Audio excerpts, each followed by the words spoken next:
Students, today we are moving on to the research methodologies, important sample questions, both research methodology.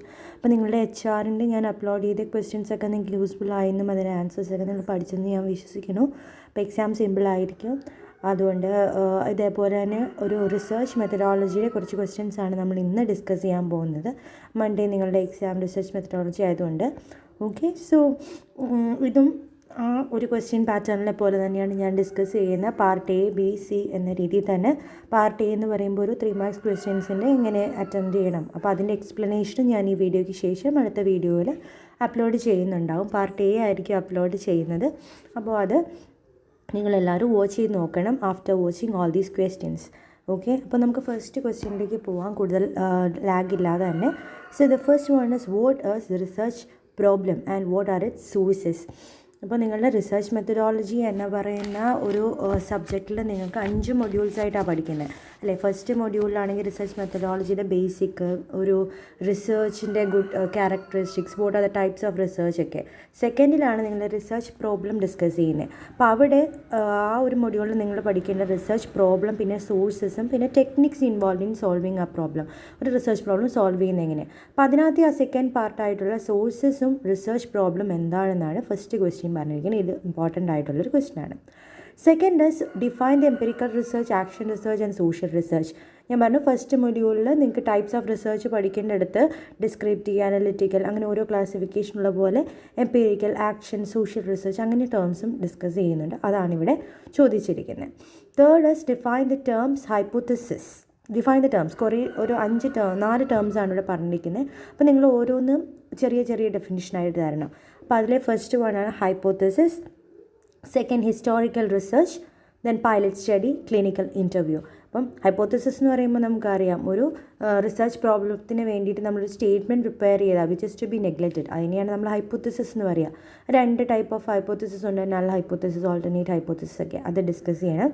Historical research എന്ന് പറയുന്നത് എന്താണ്? Type of റിസർച്ചിനുള്ളിൽ ഒരു ഹിസ്റ്ററീനെ base ചെയ്തിട്ട് ഒരു ഹിസ്റ്ററിയുടെ source എടുത്തിട്ടാണ് നമ്മൾ റിസർച്ച് നടത്തുന്നതെങ്കിൽ അതാണ് ഹിസ്റ്റോറിക്കൽ റിസർച്ച്. ഇതെല്ലാം ഡീറ്റെയിൽ ആയിട്ട് അടുത്ത ലെക്ചറിൽ ഉണ്ടാവും, അത് കാണുക. ദെൻ പൈലറ്റ് സ്റ്റഡീനെ ഡിഫൈൻ ചെയ്യണം. ക്ലിനിക്കൽ ഇൻ്റർവ്യൂ, ഇൻ്റർവ്യൂസിൻ്റെ ഭാഗത്ത് പല ടൈപ്സ് ഓഫ് ഇൻ്റർവ്യൂസ് ഉണ്ടായിരുന്നത് clinical interviews. So these are the 4 things that are to be asked. Okay, അപ്പം ഇതെല്ലാം ഇതേ തന്നെ ക്വസ്റ്റ്യൻ നിങ്ങൾക്ക് റിപ്പീറ്റായി വരും എന്നല്ല ഞാൻ പറയുന്നത്, പക്ഷേ ഇത്രയും നിങ്ങൾ പഠിക്കുക. ഇതൊക്കെ ഇമ്പോർട്ടൻ്റ് ആയിട്ടുള്ള ഭാഗങ്ങളാണ്. അപ്പം പഠിക്കുമ്പോൾ ഈ ഒരു പോയിൻറ്റിനെ ബേസ് ചെയ്തിട്ടുള്ള ഇപ്പം സോഷ്യൽ റിസർച്ച് നോക്കുമ്പോൾ അതുപോലെയുള്ള കൺസെപ്ച്വൽ റിസർച്ച് എന്താണ്, അങ്ങനെയുള്ള അതിന് അടുത്ത് കിടക്കുന്ന ഓരോ ഡെഫിനേഷൻസ് കൂടെ നിങ്ങളൊന്ന് വായിച്ചു പോകണം. Because we can say that the same questions will repeat in the exams. ഇതേ ക്വസ്റ്റ്യൻ തന്നെ റിപ്പീറ്റ് ചെയ്ത് വരും, അത് നമുക്ക് ഒരിക്കലും പറയാൻ പറ്റില്ല. അത്രയും വേസ്റ്റാണ് നിങ്ങളുടെ റിസർച്ച് മെത്തഡോളജി. അതുകൊണ്ടാണ് അപ്പം അത് ശ്രദ്ധിച്ചിട്ട് വേണം നിങ്ങൾ പരീക്ഷയ്ക്ക് പോകാൻ. അപ്പോൾ എന്തായാലും ഇതെല്ലാം ഈ ഒരു കൺസെപ്റ്റുകളൊക്കെ എന്തായാലും പഠിക്കുക. Then what is a research design and what are this phases. പിന്നെ ഒരു മെയിൻ ഭാഗമാണ് നിങ്ങളുടെ തേർഡ് മൊഡ്യൂൾ. ഇപ്പോൾ ഫസ്റ്റ് 2 മൊഡ്യൂൾസിൻ്റെ ക്വസ്റ്റ്യൻസ് കഴിഞ്ഞു. ഇനി തേർഡ് മൊഡ്യൂളിലാണെങ്കിൽ what is a research design and what are its phases. Third മൊഡ്യൂളിൽ നിങ്ങൾ പഠിക്കുന്നത് എന്തൊക്കെ ടൈപ്പ് റിസർച്ച് ഡിസൈൻസ് ഉണ്ട്, എങ്ങനെയാണ് നമ്മളൊരു സാമ്പിളിംഗ് പ്രൊസീജിയർ സെലക്ട് ചെയ്യുക, അങ്ങനെ കുറേ ഉണ്ട്. അപ്പോൾ ഒരു റിസർച്ച് ഡിസൈനിൻ്റെ ഫേസസ് ആണ് ഇവിടെ ക്വസ്റ്റ്യൻ ചോദിക്കുക. What are may the phases of research design. ഇപ്പോൾ റിസർച്ച് ഡിസൈൻ ഡിഫൈൻ ചെയ്യണം, ഫേസസ് എക്സ്പ്ലെയിൻ ചെയ്യണം. പിന്നെ what are the distinguish between the primary and secondary data. നമുക്ക് ഡേറ്റ കളക്ഷനാണ് ഒരു റിസർച്ചിൻ്റെ ഏറ്റവും ബേസിസ് ആയിട്ട് വരുന്നത്. നമുക്ക് ഡേറ്റ കളക്ട് ചെയ്യണം, ആ ഡേറ്റ വെച്ചിട്ടാണ് നമ്മൾ അനാലിസിസ് ചെയ്ത് ഒരു ഫൈൻഡിങ്സിലേക്ക്, ആ പ്രോബ്ലത്തിൻ്റെ ഫൈൻഡിങ്സിലേക്ക് എത്തുക. അപ്പോൾ അതിന് ടൈപ്പ് ഓഫ് ഡേറ്റ നോക്കുകയാണെങ്കിൽ നമുക്ക് പ്രൈമറിയും സെക്കൻഡറി ഡേറ്റയും ഉണ്ട്. പ്രൈമറി ഡേറ്റ എന്ന് പറയുമ്പോൾ എന്തായിരിക്കും? നമ്മുടെ ഫസ്റ്റ് ഹാൻഡ് ഡേറ്റ, നമ്മൾ ക്വസ്റ്റനെയറിലൂടെയൊക്കെ കളക്ട് ചെയ്യുന്ന ഡേറ്റ, അല്ലെങ്കിൽ ഒബ്സർവേഷനിലൂടെ, ഇൻ്റർവ്യൂസിലൂടെ കളക്ട് ചെയ്യുന്ന ഡേറ്റയാണ് പ്രൈമറി ഡേറ്റ. എന്നാൽ നമ്മൾ ജേർണൽസിലൂടെയോ പണ്ട് പബ്ലിഷ് ചെയ്ത ഓരോ റിസർച്ച് റിപ്പോർട്ട്സിലൂടെയോ ഒക്കെയാണ് നമ്മളൊരു ഡേറ്റ കളക്ട് ചെയ്യണമെങ്കിൽ അതിനെയാണ് സെക്കൻഡറി ഡേറ്റ എന്ന് പറയുന്നത്. നിങ്ങളുടെ പ്രൊജക്റ്റിൽ തന്നെ ലിറ്ററേച്ചർ റിവ്യൂ, തിയറിറ്റിക്കൽ ഫ്രെയിംവർക്ക് ഒക്കെ നിങ്ങൾ എഴുതുന്നില്ലേ, അതെല്ലാമാണ് നമ്മളുടെ സെക്കൻഡറി ഡേറ്റ ആയിട്ട് വരുന്നത്. We are referring some of the sources for the data. അപ്പോൾ അതിൻ്റെ ഡിസ്റ്റിങ്വിഷ് ചെയ്ത് എഴുതാനാണ് വേറൊരു ക്വസ്റ്റ്യൻ വന്നിരിക്കുന്നത്. Next, what is thematic appreciation and the sentence completion test. ഇതെല്ലാം ഒരു ഇൻ്റർവ്യൂ, ആ ഒരു ഭാഗം, ഇൻ്റർവ്യൂ എന്ന് പറഞ്ഞാൽ നിങ്ങൾ സെഷൻ പഠിക്കുന്നില്ലേ, ആ ഒരു സെഷനിൽ തന്നെ വരുന്നതാണ്. നമ്മൾ എങ്ങനെയൊക്കെയാണ് ഒരാളുടെ ക്വാളിറ്റീസ് അല്ലെങ്കിൽ ഒരാളുടെ മെൻ്റൽ സൈക്കോളജിക്കൽ ടെസ്റ്റുകൾ നടത്തുന്നത്, അതിനുള്ളതാണ് ദിസ് തിമാറ്റിക് അപ്രീസിയേഷനും ആൻഡ് സെൻറ്റൻസ് കംപ്ലീഷൻ ടെസ്റ്റ്. അത് നമ്മൾ അടുത്ത ക്ലാസ്സിൽ ഡിസ്കസ് ചെയ്യാം, അപ്പോൾ അത് വാച്ച് ചെയ്യാം. Then what is plagiarism and glossary. നമ്മളൊരു റിപ്പോർട്ട് പ്രിപ്പയർ ചെയ്യുമ്പോൾ ശ്രദ്ധിക്കേണ്ട കാര്യങ്ങളാണ്. ഒരു റിപ്പോർട്ടിന് ഗ്ലോസറി ഉണ്ടായിരിക്കണം, അതുപോലെ പ്ലഗാരിസം അവോയ്ഡ് ചെയ്യണം. അപ്പോൾ എന്താണ് പ്ലഗാരിസം, അതുപോലെ എന്താണ് ഗ്ലോസറി, പ്ലഗാരിസത്തിൻ്റെ ടൈപ്സ്, അതും ഡിസ്കസ് ചെയ്യാം. Then what is A question. നമ്മൾ പ്രൈമറി ഡേറ്റ കളക്ട് ചെയ്യാൻ വേണ്ടി ഉപയോഗിക്കുന്ന ഒരു ഫോം ഓഫ് ക്വസ്റ്റ്യൻസ് ആണ്, ഒരു സ്ട്രക്ചേർഡ് ആയിട്ടുള്ളൊരു ക്വസ്റ്റ്യൻസിനെയാണ് നമ്മൾ ക്വസ്റ്റ്യനെയർ എന്ന് പറയുന്നത്. അപ്പോൾ ക്വസ്റ്റ്യനെയർ എങ്ങനെയായിരിക്കണം പ്രിപ്പയർ ചെയ്യേണ്ടത്, അതിന് എന്തൊക്കെ കാര്യങ്ങൾ ശ്രദ്ധിക്കണം, എന്തൊക്കെ അവോയ്ഡ് ചെയ്യണം, അതെല്ലാം നിങ്ങൾ പഠിക്കണം. Then what is meant by sampling error. Sampling error എന്ന് പറയുമ്പോൾ, ഇപ്പോൾ സാമ്പിളിംഗ് എന്ന് പറയുന്ന ഒരു മേജർ കൺസെപ്റ്റാണ് നമ്മുടെ ഡേറ്റ കളക്ഷനിൽ. സാമ്പിൾസിൽ ഫുൾ ഒരു പോപ്പുലേഷനെ പറ്റിയിട്ടുള്ളൊരു ഡേറ്റ കിട്ടാൻ വേണ്ടി നമുക്ക് ഫുൾ പോപ്പുലേഷനെ എടുത്ത് ഒരു ടെസ്റ്റ് നടത്താനൊന്നും പറ്റത്തില്ല. അതിന് പകരം നമ്മളൊരു സാമ്പിളിനെ സെലക്ട് ചെയ്യും, ആ പോപ്പുലേഷനെ റെപ്രസെൻറ്റ് ചെയ്യുന്ന ഒരു സാമ്പിളിനെ സെലക്ട് ചെയ്യും. ആ സാമ്പിളിനെ സെലക്ട് ചെയ്യുന്ന പല രീതിയിലുള്ള സാമ്പിളിംഗ് മെത്തേഡ്സ് വരിക. ചിലപ്പോൾ സിമ്പിൾ റാൻഡം സെലക്ഷൻ ആയിരിക്കും, പ്രോബിലിറ്റി സാമ്പിളിംഗ് ആയിരിക്കും, നോൺ പ്രോബിലിറ്റി സാമ്പിളിംഗ് ആയിരിക്കും, ക്ലസ്റ്റർ സാമ്പിൾ ആയിരിക്കും, സ്നോബോൾ സാമ്പിളിംഗ് ആയിരിക്കും. അങ്ങനെ കുറേ ടൈപ്പ് ഓഫ് സാമ്പിളിങ്സ് ഉണ്ട്. അപ്പോൾ അതെല്ലാം ഡിസ്കസ് ചെയ്ത് നോക്കുക, അതൊക്കെ ഒന്ന് വായിച്ച് നോക്കണം എന്തൊക്കെ ടൈപ്പ് സാമ്പിളിങ്സ് ഉണ്ടെന്ന്. അപ്പോൾ ആ സാമ്പിളിങ്സ് ചെയ്യുമ്പോൾ പല രീതിയിലുള്ള എറേഴ്സ് സംഭവിക്കുന്നുണ്ട്, അതിനെയാണ് സാമ്പിളിംഗ് എറർ എന്ന് പറയുന്നത്. അപ്പോൾ അതിനെയും ഡിസ്കസ് ചെയ്യണം. അപ്പം ഇതിലൊരു ഓൾമോസ്റ്റ് 15 ക്വസ്റ്റ്യൻസോളം വന്നിട്ടുണ്ട്. അപ്പോൾ ഇതൊക്കെയാണ് ഞാനൊരു പാർട്ട് എയിൽ നിങ്ങൾ പഠിക്കാൻ വേണ്ടി പറയുന്ന കുറച്ച് ക്വസ്റ്റ്യൻസ്. ഓക്കെ, ഇത് മാത്രം ഡിപ്പെൻഡ് ചെയ്യരുത്, ഇനിയും ക്വസ്റ്റ്യൻസ് വരാം. അതുകൊണ്ട് ഇത് മാത്രം ഡിപ്പെൻഡ് ചെയ്ത് പരീക്ഷയ്ക്ക് പോകരുത്, മാത്രം പഠിച്ചിട്ട് പോകാൻ പാടില്ല, ബാക്കിയുള്ള പോർഷൻസ് കൂടെ നോക്കുക. അതുകൊണ്ട് ഞാൻ നേരത്തെ അപ്ലോഡ് ചെയ്യുന്നത്, ഇത് കണ്ടിട്ട് ബാക്കിയുള്ള പോർഷനും കൂടെ പഠിക്കാൻ വേണ്ടിയിട്ട്. ഓക്കെ, അപ്പോൾ ഇത് പാർട്ട് എയിലുള്ള ക്വസ്റ്റ്യൻസ്.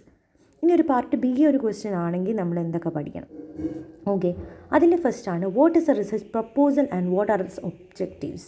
ഒരു റിസർച്ച് പ്രപ്പോസൽ നമ്മൾ കൊടുക്കണം. ഇപ്പോൾ നിങ്ങളൊരു PG ഒക്കെ കഴിഞ്ഞിട്ട് PhD ഒക്കെ പോകുമ്പോൾ നമ്മൾ PhD അപ്രൂവ് അല്ലെങ്കിൽ PhDക്ക് വേണ്ടി നമുക്ക് ഗൈഡിനെ കിട്ടണമെങ്കിൽ നമ്മളൊരു പ്രപ്പോസൽ പ്രസൻറ്റ് ചെയ്യണം. നമ്മൾ ഏതൊരു റിസർച്ചിൻ്റെ മേലെയാണോ റിസർച്ച് നടത്താൻ പോകുന്നത്, അല്ലെങ്കിൽ ഏതൊരു ടോപ്പിക്കിൻ്റെ മേലെയാണോ നമ്മൾ റിസർച്ച് ചെയ്യാൻ പോകുന്നത്, അതിനൊരു പ്രപ്പോസൽ എന്ന ഫോമിൽ നമ്മുടെ ഗൈഡിൽ ഏൽപ്പിക്കണം.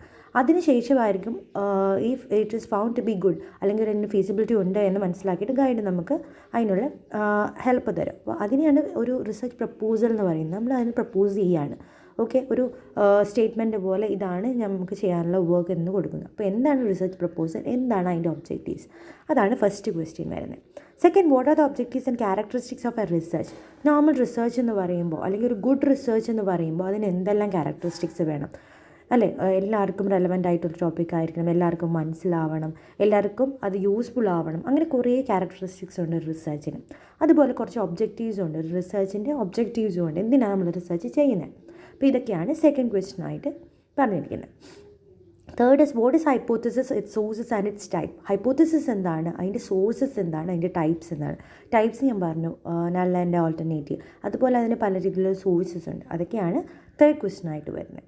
Fourth one is distinguish between the probability and non probability sampling. Sampling മെത്തേഡ്സിൽ പല ടൈപ്പ് ഓഫ് സാമ്പിളിംഗ് ഉണ്ട്. അതിൽ 2 മെയിൻ ക്ലാസിഫിക്കേഷനാണ് പ്രോബബിലിറ്റി, നോൺ പ്രോബബിലിറ്റി. ഇതിനുള്ളിൽ തന്നെ പല രീതിയിലുള്ള ക്ലാസിഫിക്കേഷൻ ഉണ്ട്. അപ്പോൾ പ്രോബബിലിറ്റി നോൺ പ്രോബബിലിറ്റിനെ ഡിഫറൻഷ്യേറ്റ് ചെയ്യാനാണ് ഇവിടെ ഒരു question. Then what is A schedule and what are it's content. ഒരു ഷെഡ്യൂൾ എന്ന് പറഞ്ഞാൽ എന്താണ്, അതുപോലെ എന്തൊക്കെയാണ് അതിൻ്റെ കണ്ടൻസ് ആയിട്ട് വരുന്നത്. ഷെഡ്യൂളിംഗ് ഒരു ഇമ്പോർട്ടൻറ്റ് ഭാഗമാണ്, നിങ്ങളുടെ ടെക്സ്റ്റിലുണ്ട്. ഐ തിങ്ക് 4th മൊഡ്യൂളിൽ എന്തുവാണ് ഷെഡ്യൂളിംഗ് ഡിസ്കസ് ചെയ്യുന്നത്. അപ്പം അത് നോക്കുക, ഷെഡ്യൂൾ എന്താണ്, അതേപോലെ അതിൻ്റെ കണ്ടൻസ് എന്തൊക്കെയാണ് ഒരു ഷെഡ്യൂളിൽ വേണ്ടത്, what are the major contents. Then what is data analysis and what are its types. Data analysis എന്താണ്, അതിൻ്റെ ടൈപ്സ് എന്താണ്. ഡേറ്റ അനാലിസിസ് എന്ന് പറയുമ്പോൾ എന്തൊക്കെയാണ്, ഡേറ്റ നമ്മൾ അനലൈസ് ചെയ്യുക, യൂസ് ചെയ്യുക. അപ്പോൾ അതിന് നമ്മൾ എന്തൊക്കെ methods of or what are the major types that we use. Then what is A good research report and what are it's type. നമ്മളൊരു റിസർച്ച് ചെയ്ത് കഴിഞ്ഞാൽ അത് റിപ്പോർട്ട് എന്ന രൂപത്തിൽ നമ്മൾ പ്രസൻറ്റ് ചെയ്യണം. എന്നാൽ മാത്രമേ ആ റിസർച്ചിന് യൂസ്ഫുൾ ഉള്ളൂ, അല്ലേ? അല്ലെങ്കിൽ നമുക്ക് മാത്രമേ അറിയുള്ളൂ നമ്മൾ ചെയ്ത റിസർച്ച് എന്താണെന്ന് നമ്മൾ മാത്രമേ അറിയുള്ളൂ. എന്നാൽ അത് നമ്മുടെ സൊസൈറ്റിക്ക് ആവശ്യങ്ങൾക്ക്, അല്ലെങ്കിൽ നമ്മളെ പോലെയുള്ള റിസർച്ച് സ്കോളേഴ്സിന് വേണ്ടി നമ്മളത് റിപ്പോർട്ട് ഫോമിൽ കൊടുക്കണം. അതിന് പലൊരു ഫോർമാറ്റ് ഉണ്ട്, എങ്ങനെയായിരിക്കും റിസർച്ച് റിപ്പോർട്ട് പ്രിപ്പയർ ചെയ്യേണ്ടത്. അപ്പോൾ ആ റിസർച്ച് റിപ്പോർട്ട് എന്ന് പറഞ്ഞാൽ എന്താണ്, അതുപോലെ എന്തൊക്കെ ടൈപ്സ് ഓഫ് ഉണ്ട്, ഓരോ കണ്ടീഷൻ അനുസരിച്ച് അല്ലെങ്കിൽ നമ്മുടെ റിസർച്ചിൻ്റെ ടോപ്പിക്കിനനുസരിച്ച് നമ്മൾ പ്രസൻറ്റ് ചെയ്യുന്ന റിപ്പോർട്ട് പല ടൈപ്സ് ആയിരിക്കും. അതൊക്കെ എന്തൊക്കെയാണെന്നാണ് ഇവിടെ ഒരു 7th ക്വസ്റ്റ്യൻ ആയിട്ട് ചോദിച്ചിരിക്കുന്നത്. Then what is the significance of research in the modern times? ഇപ്പോൾ അല്ലെങ്കിൽ ഇനിയുള്ള കാലഘട്ടത്തിൽ നമ്മൾ ഇതുവരെ ചെയ്തിട്ടുള്ള റിസർച്ചിൻ്റെ ഉപയോഗം എന്താ, സ്കോപ്പ് എന്നൊക്കെ ചോദിച്ചാൽ scope and importance of relevance of research, അതാണ് ഇവിടെ ഒരു ക്വസ്റ്റ്യൻ പറഞ്ഞിരിക്കുന്നത്. Then what are the questions to be avoid in a schedule എന്താണ്, അതിൻ്റെ കണ്ടൻസ് എന്താണ്, നമ്മുടെ 5th ക്വസ്റ്റ്യൻ ഉണ്ട്. അതിൻ്റെ ഒരു കണ്ടിന്യൂഷൻ ആയിട്ടാണ് നമ്മളൊരു ഷെഡ്യൂളിൽ എന്തൊക്കെ ടൈപ്പ് ഓഫ് ക്വസ്റ്റ്യൻസ് ആണ് അവോയ്ഡ് ചെയ്യേണ്ടത്, ചില ക്വസ്റ്റ്യൻസ് അവോയ്ഡ് ചെയ്യണം. So what are the question to be avoided in a schedule. Then discuss the advantages and disadvantages of a case study method. Case study എന്ന മെത്തേഡിൽ അത് കുറേ യൂസ്ഫുൾ ആണ് ഒരു റിസർച്ച് എന്ന കേസിൽ. എന്നാൽ അതിന് ഡിസഡ്വാൻറ്റേജസും ഉണ്ട്. അതെന്തൊക്കെയാണെന്ന്, കേസ് സ്റ്റഡി എന്ന് പറയുമ്പോൾ നമ്മൾ ആ ഒരു സിറ്റുവേഷൻ നമുക്ക് തരും. ആ സിറ്റുവേഷനിൽ നമ്മൾ എങ്ങനെ പെരുമാറുന്നു, എന്തായിരിക്കും നമ്മൾ എടുക്കുന്ന ഡിസിഷൻ, അതൊക്കെ ഐഡൻറ്റിഫൈ ചെയ്യാൻ വേണ്ടിയിട്ടാണ് ഇങ്ങനൊരു മെത്തേഡ് കൊടുക്കുന്നത്. ഒരു സിമുലേറ്റീവ് കണ്ടീഷൻ കൊടുത്ത് അല്ലെങ്കിൽ ഒരു റിട്ടേൺ സ്റ്റേറ്റ്മെൻറ്റ് കൊടുക്കും. If you are N HR manager in such A condition what will you do എന്ന രീതിയിലൊക്കെ ചോദിക്കുന്ന ക്വസ്റ്റ്യൻസും അങ്ങനത്തെ ഒരു മെത്തേഡിനെയാണ് കേസ് സ്റ്റഡി എന്ന് പറയുക. അപ്പോൾ അതുകൊണ്ട് ഗുണങ്ങളും ഉണ്ട് ദോഷങ്ങളും ഉണ്ട്. അതാണ് ലാസ്റ്റ് ക്വസ്റ്റ്യനായിട്ട് പറഞ്ഞിരിക്കുന്നത്. ഇതൊക്കെയാണ് പാർട്ട് B സെഷനിൽ വരുന്നത്. എനിക്ക് പറ്റുവാണെങ്കിൽ ഞാൻ പാർട്ട് B സെഷൻ്റെയും ആൻസേഴ്സ് അപ്ലോഡ് ചെയ്യാൻ നോക്കാം. ഞാൻ ഉറപ്പ് പറയുന്നില്ല, പക്ഷേ ഇത്ര നേരത്തെ ആയതുകൊണ്ട് ചിലപ്പോൾ എനിക്ക് പറ്റുമായിരിക്കും. ഞാൻ മാക്സിമം ക്വസ്റ്റ്യൻസ് കവർ ചെയ്തിടാൻ ശ്രമിക്കാം. Okay, so this is a part B question. Part Bക്ക് വേണ്ടി നിങ്ങൾ പഠിക്കേണ്ട തൽക്കാലമുള്ള കുറച്ച് ക്വസ്റ്റ്യൻസ് ആണിപ്പോൾ ഇട്ടാന്നിരിക്കുന്നത്. ഇനി പാർട്ട് C എന്ന് പറയുമ്പോൾ നിങ്ങളുടെ ഏറ്റവും ഇമ്പോർട്ടൻ്റ് ആയിട്ടുള്ള 10 മാർക്സ് ക്വസ്റ്റ്യൻസ് ഒക്കെ വരുന്നതാണ്. സോ അതിനകത്ത് ഫസ്റ്റ് ക്വസ്റ്റ്യൻ എന്ന് പറഞ്ഞാൽ what is a research problem and what are the factors considered while selecting A problem. നിങ്ങളുടെ സെക്കൻഡ് മൊഡ്യൂളിലുള്ളത് അല്ലേ, എന്താ റിസർച്ച് പ്രോബ്ലം. ഫസ്റ്റ് പാർട്ടിൽ റിസർച്ച് പ്രോബ്ലം ആൻഡ് സോഴ്സസ് ചോദിച്ചിരുന്നു. അപ്പോൾ സോഴ്സസിന് ശേഷം എന്തൊക്കെ ഫാക്ടേഴ്സ് നോക്കിയിട്ടാണ് നമ്മൾ റിസർച്ച് പ്രോബ്ലത്തിനെ സെലക്ട് ചെയ്യാമെന്നുണ്ട്. അപ്പോൾ അതാണ് ഫസ്റ്റ് ക്വസ്റ്റ്യൻ ആയിട്ടുള്ള 10 മാർക്സ് ക്വസ്റ്റ്യൻ ആയിട്ട് ചോദിച്ചിരിക്കുന്നത്. Then second discuss the criteria four A good research and the qualities of A good research. ഒരു ഗുഡ് റിസർച്ചിൻ്റെ ക്യാരക്ടറിസ്റ്റിക്സ് എന്താണ്, അതും ഫസ്റ്റ് ക്വസ്റ്റ്യനിൽ ചോദിച്ചിരുന്നു അല്ലേ, സെക്കൻഡിൽ ചോദിച്ചിരുന്നു. What are the objectives and characteristics of A research. അപ്പോൾ അതുപോലെ തന്നെ ഗുഡ് റിസർച്ച് എന്ന് പറയുമ്പോൾ അതിനെന്തൊക്കെ ക്യാരക്ടറിസ്റ്റിക്സ് വേണം, അതുപോലെ ഒരു റിസർച്ചർ ആണെങ്കിൽ അയാൾക്ക് എന്തൊക്കെ ക്വാളിറ്റീസ് വേണം. ഒരു റിസർച്ചർ എന്ന് പറഞ്ഞാൽ അയാൾ ഭയങ്കര ക്രിറ്റിക്കലായിട്ട് ചിന്തിക്കേണ്ട ആളാണ്, ഒരു സിറ്റുവേഷനെ ഹാൻഡിൽ ചെയ്യാൻ പറ്റുന്ന ആളായിരിക്കണം, അനലറ്റിക്കൽ കപ്പാസിറ്റീസ് ഉണ്ടാവും, അങ്ങനെ കുറേ ക്വാളിറ്റീസ് ഉണ്ട്. ഭയങ്കര പേഷ്യൻ്റ് ആയിരിക്കണം, അങ്ങനെയുള്ള കുറേ ക്വാളിറ്റീസ് ഒരു റിസർച്ചറിനും ആവശ്യമുണ്ട്. So what are the major criteria for a good researcher and a research? So that is the second question. Third one is what is a research design, its components and the different types. Research design in the classification പല type of research designs ഉണ്ട്. അത് നിങ്ങൾ പഠിക്കണം. എന്തൊക്കെ type of research design ഉണ്ട്, അതിൻ്റെ component, ഒരു research design അതിനകത്ത് എന്തൊക്കെ കമ്പോണൻസ് ആണ് വരുന്നത്, അതുപോലെ എന്തൊക്കെ ടൈപ്സ് ഓഫ് റിസർച്ച് ആണുള്ളത്. കുറേ ടൈപ്സ് ഉണ്ട് ഒരു റിസർച്ച് ഡിസൈനിൽ. ഇപ്പോൾ റിസർച്ച് ഡിസൈൻ എന്ന് വെച്ചാൽ കമ്പോണൻസ് പറയുമ്പോൾ എന്തായിരിക്കും, ഒരു ടൈറ്റിൽ വേണം, സ്റ്റേറ്റ്മെൻറ്റ് ഓഫ് പ്രോബ്ലം വേണം, ഒബ്ജക്റ്റീവ് ഉണ്ടായിരിക്കണം, സ്കോപ്പ്, ലിറ്ററേച്ചർ റിവ്യൂ, ഇതൊക്കെയാണ് നമ്മുടെ മേജർ കമ്പോണൻസ് ആയിട്ട് വരുന്നത്. പിന്നെ ഇതിൻ്റെ ടൈപ്സ് ആയിട്ട് വരുന്നതെന്ന് വെച്ചാൽ എക്സ്പ്ലോറേറ്ററി ഡിസൈൻ ഉണ്ട്, descriptive and diagnostic research design ഉണ്ട്, എക്സ്പെരിമെൻ്റൽ റിസർച്ച് ഡിസൈൻ ഉണ്ട്. ഈ മൂന്നെണ്ണമാണ് ടൈപ്സ് ഓഫ് ചോദിക്കുന്നത്. So these are to be discuss in the third question. Okay, then fourth one is what is sampling and what are the major methods of sampling. Sampling എന്താണെന്ന്, sampling ഒരു major concept ആണെന്ന് ഞാൻ പറഞ്ഞു. അപ്പോൾ ആ sampling എന്ന concept എന്താണ്, അതുപോലെ അതിൻ്റെ മേജർ മെത്തേഡ്സ്, എന്തൊക്കെ മെത്തേഡ്സ് ഉപയോഗിച്ചിട്ടാണ് നമ്മൾ സാമ്പിളിംഗ് ചെയ്യാറുള്ളത്. പല ടൈപ്പ് ഓഫ് സാമ്പിളിംഗ് മെത്തേഡുണ്ട്, probability sampling, non probability sampling, അങ്ങനെ. അപ്പോൾ അതെല്ലാം എന്താണെന്നും അതിന് എന്തൊക്കെ മെത്തേഡ്സ് യൂസ് ചെയ്യുന്നുണ്ടെന്നാണ് ദ ഫോർത്ത് ക്വസ്റ്റ്യൻ ആയിട്ട് വരുന്നത്. Then what is a research report, its contents and its steps. ഒരു റിസർച്ച് റിപ്പോർട്ട് എന്ന് പറഞ്ഞാൽ എന്താ, പല ടൈപ്പ് ഓഫ് റിപ്പോർട്ടുണ്ട്, ഓറൽ റിപ്പോർട്ടുണ്ട്, റിട്ടേൺ റിപ്പോർട്ടുണ്ട്, അതെല്ലാം നിങ്ങളൊന്ന് വായിച്ച് നോക്കണം. പിന്നെ ഇതിൽ ക്വസ്റ്റ്യൻ ചോദിച്ചിരിക്കുന്നത് വാട്ട് ആർ ദ കണ്ടൻറ്റ്സ്. ഒരു കണ്ടൻറ്റ്, ഇപ്പോൾ ഒരു റിസർച്ച് എഴുതുമ്പോൾ അതിൻ്റെ ലേ ഔട്ടിൽ എന്തൊക്കെ കാര്യങ്ങൾ വരണം. Okay, so that is A content as. അതേപോലെ വാട്ട് ആർ ദ സ്റ്റെപ്സ്, ഒരു റിപ്പോർട്ട് എഴുതുമ്പോൾ നമ്മൾ എങ്ങനെയാണ് ആദ്യം എന്ത് നോക്കണം, പിന്നെ എന്ത് ചെയ്യണം, അങ്ങനെയുള്ളൊരു ഓർഡറിൽ. അപ്പോൾ ആദ്യം എന്തായിരിക്കും നമ്മൾ ചെയ്യേണ്ടത്, എന്തിനെ പറ്റിയിട്ട്, ഏത് ഡിസൈനാണ് നമ്മൾ ഉപയോഗിക്കുന്നത്. റിപ്പോർട്ട് എഴുതാൻ വേണ്ടി ഒരു ലോജിക്കൽ ആയിട്ടുള്ള പാറ്റേൺ ആണോ, അതോ സൈക്കോളജിക്കൽ പാറ്റേൺ ആണോ, ക്രോണോളജിക്കൽ പാറ്റേൺ ആണോ, ഏത് പാറ്റേണാണ് സെലക്ട് ചെയ്യുന്നതെന്ന് ഡിസൈഡ് ചെയ്യണം. Then we want to prepare an outline. ഒരു ഔട്ട്ലൈൻ റിപ്പോർട്ട് എങ്ങനെയായിരിക്കും എന്നൊരു ഔട്ട്ലൈൻ ഉണ്ടാക്കണം. ഔട്ട്ലൈൻ ഉണ്ടാക്കി കഴിഞ്ഞിട്ട് പിന്നെ നമ്മൾ റഫ് ഡ്രാഫ്റ്റ് ഉണ്ടാക്കണം, ഒരു preparation of rough draft. And after you want to check it, എന്തെങ്കിലും എറേഴ്സ് ഉണ്ടെങ്കിൽ അതൊക്കെ മാറ്റിയിട്ട് we want to rewrite the report. And last we want to prepare the bibliography. എവിടെ നിന്നൊക്കെയാണ് നമ്മൾ ഡേറ്റ കളക്ട് ചെയ്തത്, അതാ ബിബ്ലിയോഗ്രഫി എന്നുള്ള ടേം കൂടെ എന്താണെന്ന് നോക്കുക. അപ്പം എവിടെ നിന്നൊക്കെ നമ്മൾ ഡേറ്റ കളച്ചു, ഇൻ്റർനെറ്റ് ആണോ, ബുക്സ് ആണോ, സെക്കൻഡറി ഡേറ്റ ആണോ, അതെല്ലാം നമ്മൾ മെൻഷൻ ചെയ്യുക. അത് മെൻഷൻ ചെയ്യുന്നതിന് രീതികളുണ്ട്, ആ രീതികളിൽ തന്നെ മെൻഷൻ ചെയ്യുക. So this is a step of research report. And the last one is what is meant by interpretation. Interpretation എന്താണെന്നും ഇൻ്റർപ്രിട്ടേഷൻ്റെ ടൈപ്സ് എന്താണെന്നും സ്റ്റെപ്സ് എന്താണെന്നുമാണ് നെക്സ്റ്റ് ക്വസ്റ്റ്യൻ ചോദിച്ചിരിക്കുന്നത്.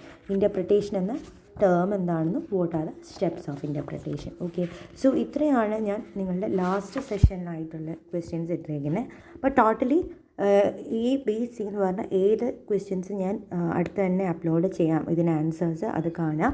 ബിയും ഞാൻ ട്രൈ ചെയ്യുന്നുണ്ട്, സിയും ഞാൻ ട്രൈ ചെയ്യുന്നുണ്ട്. But I am not sure if I could complete it. അതുകൊണ്ട് എല്ലാവരും ഒരു കാര്യം ചെയ്യണം, ഈ ക്വസ്റ്റ്യൻസ് എങ്കിലും സ്വയമായിട്ട് ചെയ്യാൻ നോക്കുക, ടെക്സ്റ്റിൽ നോക്കിയിട്ട് നോക്കുക. എന്നിട്ട് ടെക്സ്റ്റിൽ നിങ്ങൾക്ക് കിട്ടിയില്ല എങ്കിൽ എനിക്ക് മെസ്സേജ് ചെയ്യാണ്, കമൻറ്റ് ഇടുകയാണെങ്കിൽ ഞാൻ അതിനുള്ള നോട്ട്സ് നിങ്ങൾക്ക് അയച്ചു തരാം. Okay, so all the best for the exam. എല്ലാ എക്സാംസും നല്ലപോലെ എഴുതുക. എന്തെങ്കിലും ഡൗട്ട്സ് ഉണ്ടെങ്കിൽ ചോദിക്കുക. I will help you at any time. നിങ്ങൾ നല്ല സ്കോറൊക്കെ ചെയ്യുക. Okay, so thank you and stay tuned and subscribe so that you can get the updates of the other lectures. ഞാൻ എപ്പോൾ ക്ലാസ് ഇടുന്നതൊക്കെ നിങ്ങൾക്ക് കറക്റ്റായിട്ട് കിട്ടാൻ വേണ്ടി എല്ലാവരും സബ്സ്ക്രൈബും ചെയ്യുക. Okay, so that's all for today. Thank you.